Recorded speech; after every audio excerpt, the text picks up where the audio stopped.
Are you wondering if your cosmetologist is actually licensed in Wisconsin? Knowing how to verify a cosmetology license is absolutely crucial for ensuring you receive top-notch service. In just a few minutes, I'm going to show you exactly how to do that. Welcome to this explainer, where we're basically transforming what looks like a maze of state databases into a totally straightforward, empowering tool for you. We're going to navigate Wisconsin's credentialing system together so you can be 100% certain about exactly who is working on your hair, skin, and nails. Let's dive right in. We all do it. We sit in the salon chair, we chat with our stylists, and we trust them implicitly with chemical colors, super sharp shears, and hot tools. But actually confirming those credentials, that's the real first step to a truly safe, legal, and all-around great salon experience. Now, you might be thinking, is it really that big of a deal to check? Well, the short answer is yes, absolutely. Unlicensed services pose some seriously real risks to consumer health, sanitary safety, and just overall service quality.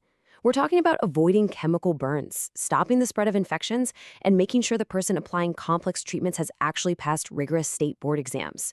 So this isn't just dry, bureaucratic data. It's deeply personal when it comes to your health and safety. To get you fully equipped, here's our game plan for today. 1. The Wisconsin cosmetology landscape. 2. Step-by-step license lookup. 3. Decoding the license results. And 4, beyond the digital search. All right, Section 1, the Wisconsin cosmetology landscape, understanding the regulatory framework. So the first thing to understand is who's actually running the show.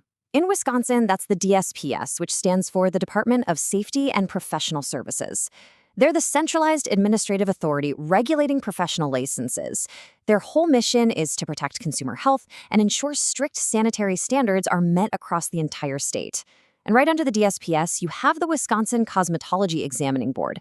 They directly oversee the licensure, education, and compliance for both individual practitioners and the physical salons themselves. Basically, they are the gatekeepers of quality. Now, what's really interesting about this is how Wisconsin organizes these professionals. They use this fascinating little taxonomy of suffix codes tacked onto a base license number, which legally defines exactly what a person or place is allowed to do. For example, an 80 means it's a cosmetology establishment, literally the physical building. An 82 is a cosmetologist. An 86 is an esthetician, and a 600 means you're looking at a cosmetology apprentice. It's like a secret code, but once you know it, you can immediately verify if a practitioner is operating within their legal boundaries. Moving right along to Section 2, Step-by-Step License Lookup, Finding Digital Records. Okay, here is your step-by-step guide to actually doing this. First up, head over to licensesearch.wi.gov. That's the official DSPS search site. Second, just select the specific profession from the drop-down menu, like cosmetologist or esthetician. Third, pop in the individual's name. And here's a quick pro tip. You can just use their last name and a partial first name if you aren't totally sure how to spell it. Or, if you happen to have their license number, you can just enter that hyphenated base and suffix number we just talked about. The portal gives you 2 distinct little boxes for this. The first box is for the base digits, and the second box is for that specific suffix code. I also want to quickly mention the number 10 here. While standard public searches use that hyphenated number, you might occasionally hear about a 10-digit PAR number. That's usually used by enterprise organizations, schools, or the applicants themselves to track pending files in the license application queue. But for you, the consumer just looking to check a status, that primary search portal is absolutely your best friend. Section 3. Decoding the license results. Understanding status indicators. All right, so you hit search. Now what?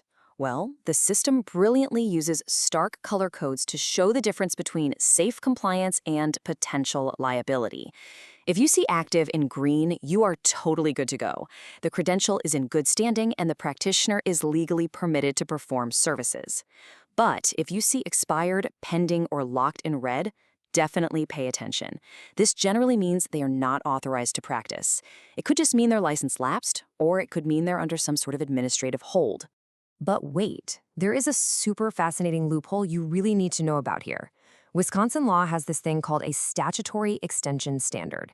Basically, if a stylist has submitted their renewal application and payment on time, but the state is just backed up, which totally happens during peak renewal cycles, their existing license doesn't actually expire until the state finishes processing it. So a stylist with a red expired date might still be perfectly legal to practice during an administrative processing delay. If you see a red status but they swear they've renewed, this right here is exactly why. Let's zoom out a bit for Section 4, Beyond the Digital Search. Holistic verification. Here's a really surprising fact for you. Government databases aren't the only ones enforcing these rules. Private enterprise actually plays a massive role in this ecosystem. Wholesale beauty distributors restrict access to commercial-grade chemical products and wholesale pricing to verified, licensed individuals only. Companies like Marlowe Beauty Supply literally use the state's lookup tools before they'll sell commercial-grade hair colors or chemical straighteners to anyone. It acts as a massive commercial barrier and a huge financial incentive for practitioners to keep their licenses perfectly active. Beyond just the state website, here are some actionable, expert tips for a more holistic verification. First off, always look for additional certifications and positive customer reviews. A great stylist is always continuing their education, right? Second, when you walk into a salon, verify the physical building actually has an active establishment license displayed on the wall. Remember that code 80 we talked about? And finally, if you ever discover a serious discrepancy or suspect fraudulent, unlicensed activity, you can file a complaint directly on the DSPS website. Doing that protects not just you, but your whole community. And that brings us to Section 5, Conclusion. Take action today.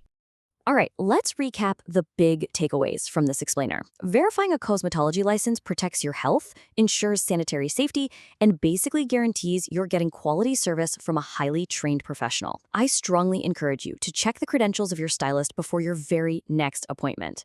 Honestly, it takes like 2 minutes and offers incredible peace of mind. And hey, drop a comment below and share your experiences navigating the DSPS site. Now, just a quick standard disclaimer, this explainer is strictly for educational purposes only and is not legal or professional advice. Always consult official state resources or professionals if you have specific doubts. So I'm going to leave you with this final thought. Next time you sit down in that salon chair, will you know exactly who is mixing your chemical color? You've got the tools now, and you've got the knowledge. It is time to take complete control of your salon experience. Thanks so much for joining us for this explainer, and keep learning.